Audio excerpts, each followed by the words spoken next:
జూబ్లీహిల్స్ ఉప ఎన్నికల వేళ బీఆర్ఎస్ కాంగ్రెస్ నేతల మధ్య మాటల యుద్ధం పీక్ స్టేజ్కు చేరుకుంది. తాజాగా హరీష్ వ్యాఖ్యలకు మంత్రి పొన్నం ప్రభాకర్ కౌంటర్ ఇచ్చారు. బీఆర్ఎస్ అనవసరపు రాద్ధాంతం చేస్తుందని, జూబ్లీహిల్స్ ఎన్నికల్లో ఓట్ల కోసమే బీఆర్ఎస్ డ్రామాలు ఆడుతోందని అన్నారు. బీఆర్ఎస్ డైవర్షన్ పాలిటిక్స్ చేస్తోందని, గులాబీ నేతల తప్పుడు ప్రచారాలను నమ్మొద్దన్నారు. రాహుల్ గాంధీ గురించి మాట్లాడే స్థాయి హరీష్ రావుకు లేదని, బీఆర్ఎస్ ఎన్నో హామీలను ఎగ్గొట్టిందని, ఆటో కార్మికులకు కాంగ్రెస్ ప్రభుత్వం అండగా ఉంటుందని అన్నారు.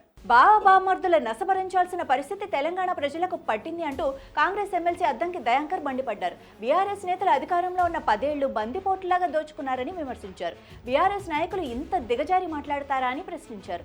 ఆటో కార్మికులు చనిపోయిన రోజు బీఆర్ఎస్ నేతలు ఎక్కడ ఉన్నారని, తెలంగాణ ఉద్యమంలో పారిపోయిన హరీష్ ఇప్పుడు అడ్లూరిని చూసి పారిపోయారని ఎద్దేవా చేశారు. బీఆర్ఎస్ నేతలు అమ్మ పాలు తాగి రొమ్ముగుద్దే రకమంటూ ఆరోపించారు.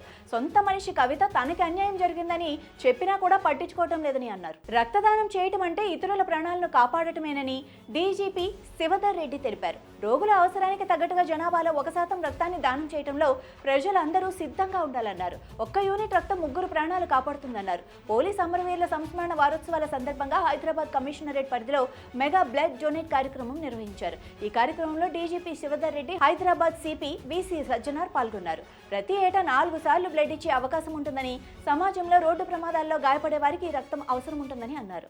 లోక్సభ ప్రతిపక్ష నేత రాహుల్ గాంధీపై మాజీ మంత్రి హరీష్ రావు విమర్శలు గుప్పించారు. రాహుల్ గాంధీ సినిమా యాక్టర్ల కంటే ఎక్కువగా యాక్టింగ్ చేశారని వ్యాఖ్యానించారు. రేవంత్ రెడ్డి పేరుకు ఉచిత బస్సు అన్నారని, 5 సార్లు బస్ ఛార్జీలు పెంచి ప్రయాణికులపై భారం మోపారన్నారు. అశోక్ నగర్ వెళ్లి మెట్లపై కూర్చుని మొదటి ఏడాదిలో 2 లక్షల ఉద్యోగాలు ఇస్తామని చెప్పి మోసం చేశారని, ఆటోలో యూసుఫ్ కూడా వెళ్లి ఆటో వాళ్లకు ఇచ్చిన హామీలను విస్మరించారన్నారు. రేవంత్ రెడ్డి ఢిల్లీకి మూటలు మోస్తున్నారని, మంత్రుల వాటాలు పంచుకోవడానికి డబ్బులుంటాయి కానీ ఆటో కార్మికులకు ఇవ్వడానికి ఉండవా అని ప్రశ్నించారు.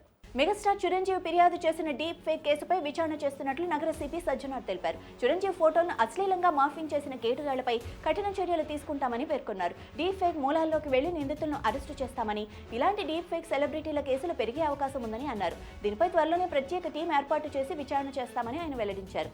మెగాస్టార్ చిరంజీవి ఫోటోలను మార్ఫింగ్ చేసి అశ్లీల వీడియోలుగా మార్చి వెబ్సైట్లో, సోషల్ మీడియాలో దుండగులు పోస్ట్ చేశారు. దీంతో ఆయన వెంటనే సిపి వీసీ సజ్జనార్కు ఫిర్యాదు చేశారు.